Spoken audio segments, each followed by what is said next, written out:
याद रखिएगा, भगवान को उन्होंने पाया है जिन्होंने संसार की परवाह नहीं की। संसार की परवाह करेंगे तो हम आपको ही खुश करने में लगे रहेंगे, और आप हैं कि आप खुश हो ही नहीं सकते, है ना।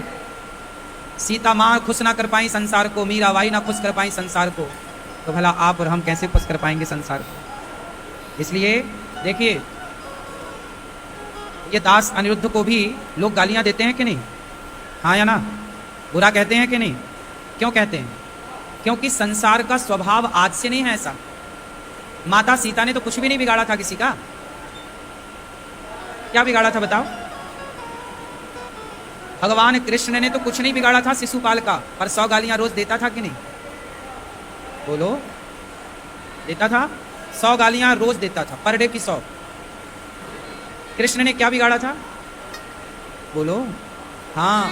इसलिए ये दुनिया आज से ऐसी है ऐसा नहीं है, ये दुनिया सदा से ऐसी है। ये दुनिया सदा से ऐसी है, सतयुग से, त्रेता से, द्वापर से, और ये कलयुग। यहाँ गालियां मिलती ही मिलती हैं। और किसे गालियां मिलती हैं? किसे? हाँ, गालियां हमेशा कृष्ण को ही मिलती हैं। गालियां हमेशा मीराबाई को ही मिलती हैं। क्यों? क्योंकि वो ईश्वर की प्राप्ति के निकट पहुंच गई। सूरदास जी, तुलसीदास जी, समाज में जितने महान पुरुष भये हैं, जितने अच्छे लोग भये हैं, सबको शंकर जी को क्या मिला? समुद्र मंथन हुआ तो सबसे पहले क्या निकला? बोलो, विष, जहर। किसने पिया? शंकर जी ने। किसने पिलाया? देवताओं ने। जब देवताओं के पास जहर आया तो कह दिया Shankar G P low, Shankar G P गए। और जब अमृत निकला तो देवता खुद पी गए। तब शंकर जी से ना बोलने गए कि थोड़ा जहर पिया है, थोड़ा अमृत भी पी लो। देवता कहने गए कि शंकर जी थोड़ा सा अमृत निकला है आखिरी में, ये भी पी लो। कहा? नहीं कहा। ये दुनिया आपको जहर पिलाना चाहती है। जहर में अपमान, अनादर, गालियाँ। जब आपकी ओर अपमान बढ़ने लग जाए, गालियाँ बढ़ने लग जाएं, तो शंकर जी की तरह चित्त भगवान में लगाकर बैठ जाइए। अपने मन को विचलित ना कीजिए, क्योंकि ये दुनिया जहर तो पिलाएगी, अमृत कोई नहीं पिलाता। आप 1 लाख अच्छाइयाँ करो, आप किसी के साथ 99 बार अच्छा करो, और एक बुराई याद रखेगा कि तुमने मेरे साथ बुरा किया।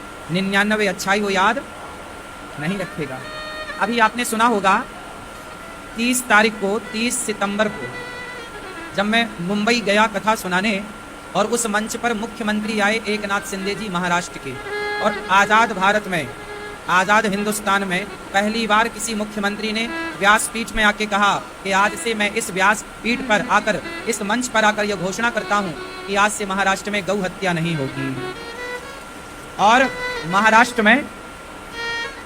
में गाय को राज्य माता का दर्जा मिला। किसका दर्जा मिला? मैंने बात की मुख्यमंत्री जी से, और जब मैंने बात की मुख्यमंत्री जी से तो उन्होंने बात स्वीकार कर ली और अपने सिस्टम से बिल पास कर दिया, गौ हत्या अब नहीं होगी, बूचड़ खानों का लाइसेंस रद्द किया जाए। जब गौ हत्या बंद हुई इस दास अनिरुद्ध के कहने से, तब आपने ये बात सुनी भी ना होगी, तब लोगों ने धन्यवाद नहीं दिया, पर गालियां देने का मौका मिला तो गालियां भरपूर मिली। हाँ या ना? अब बताओ, गौ हत्या बंद हो गई एक राज्य में। अभी मैं बिहार गया तो बिहार के भी मंत्री साहब आए, तो मैंने बिहार के मंत्री जी, वहाँ मुख्यमंत्री जी तक मैंने संदेशा पहुँचाया कि यदि महाराष्ट्र में गौ हत्या बंद हो सकती है तो बिहार में भी गौ हत्या बंद हो सकती है, उत्तर प्रदेश में भी गौ हत्या बंद हो सकती है, मध्य प्रदेश में भी गौ हत्या बंद हो सकती है, गुजरात में भी बंद हो सकती है, पंजाब, हरियाणा, राजस्थान में भी गौ हत्या बंद हो सकती है, तमिलनाडु में भी गौ हत्या बंद हो सकती है। भारत के कोने कोने में यदि महाराष्ट्र में बंद भई तो वहाँ भी हो सकती है। ये आवाज़ उठाने वाला ये दास अनिरुद्ध है, और इस आवाज़ को मुख्यमंत्री ने सुना और महाराष्ट्र में शुरुआत हो गई। तब लोगों ने धन्यवाद नहीं दिया। अब बताओ, गौ हत्या बंद होना अच्छा है कि बुरा है? लेकिन जो लोग आज गालियां दे रहे हैं, क्या उन्होंने एक वीडियो बना के डाली कि भाई बहुत अच्छा काम किया अनिरुद्धाचार्य ने? एक वीडियो आपने नहीं देखी होगी, अच्छे काम किए, है ना?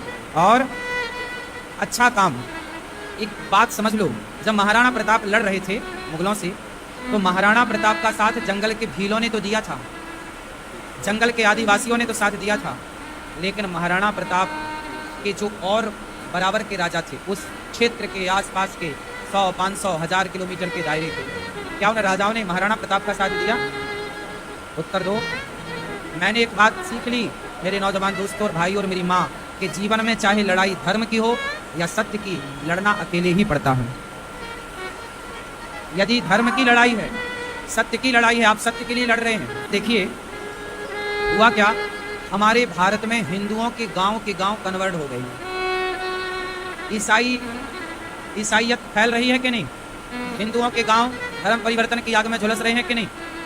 किसने एक वीडियो बना के कहा कि भाई ये धर्म परिवर्तन होना गलत है? कौन रोकने गया कि तुम धर्म परिवर्तन क्यों कर रहे हो? और जो कराने आते हैं, जो बाइबल पकड़ा के चले जाते हैं हिंदुओं के हाथ में, क्या एक बार भी आपने किसी को कहते देखा कि भाई तुम बाइबल क्यों पकड़ा रहे हो हिंदुओं के हाथ में? तुमने क्यों धर्म परिवर्तन कराया? आज लाखों हिंदू कन्वर्ट हो चुके कि नहीं? कितने लोग इस बात से सहमत हैं? बोलो। आज लाखों हिंदू कन्वर्ट हो चुके, क्रिश्चियन धर्म अपना चुके, हिंदू धर्म को छोड़ चुके हैं। अब देखिए समस्या क्या है कि मैं एक मुस्लिम के हाथ में जाके गीता दे दूं और उसके मुंह से राधे राधे बुलवा दूं तो हमारे अपने सनातनी को बुरा लग रहा है। विरोध मेरा कर रहे हैं किस बात का, कि आपने उनको गीता क्यों दे दी? अरे भाई, क्या गीता देना और उनके मुंह से राधे राधे बुलवाना गलत है? धर्म का प्रचार और कैसे होता है? फिर आप सिखाओ हमें, और कैसे होता है? जो धर्म का प्रचार कर रहा है उससे गालियां मिल रही हैं, और जो हिंदुओं के गांव कन्वर्ट करा दिए उनका कोई हिसाब ही नहीं है। उनके ऊपर कोई वीडियो नहीं बना रहा है कि भाई तुमने धर्म परिवर्तन क्यों कराया। बात समझ में आ रही है? इसका मतलब ये हुआ। और तो और एक बात याद रखिएगा, अब आप मेरे से एक सवाल कर सकते हैं कि महाराज जी आपने मना किया था तो आप गए क्यों? ये सवाल आप कर सकते हैं। अच्छा ये बताओ, भगवान श्री कृष्ण ने महाभारत में कहा था ना कि मैं अस्त्र शस्त्र नहीं उठाऊंगा? हाँ या ना? बोलो हाँ कि ना। जब भगवान कृष्ण ने कहा कि मैं अस्त्र शस्त्र नहीं उठाऊंगा, फिर भी महाभारत के युद्ध में उन्होंने उठाया कि नहीं? बोलो। कब उठाया? जब भीष्म पितामह अर्जुन पर बाणों की बौछार करने लग गए, तब भगवान श्री कृष्ण ने रथ का पहिया उठाया और भीष्म पितामह की तरफ भागे। क्यों भागे?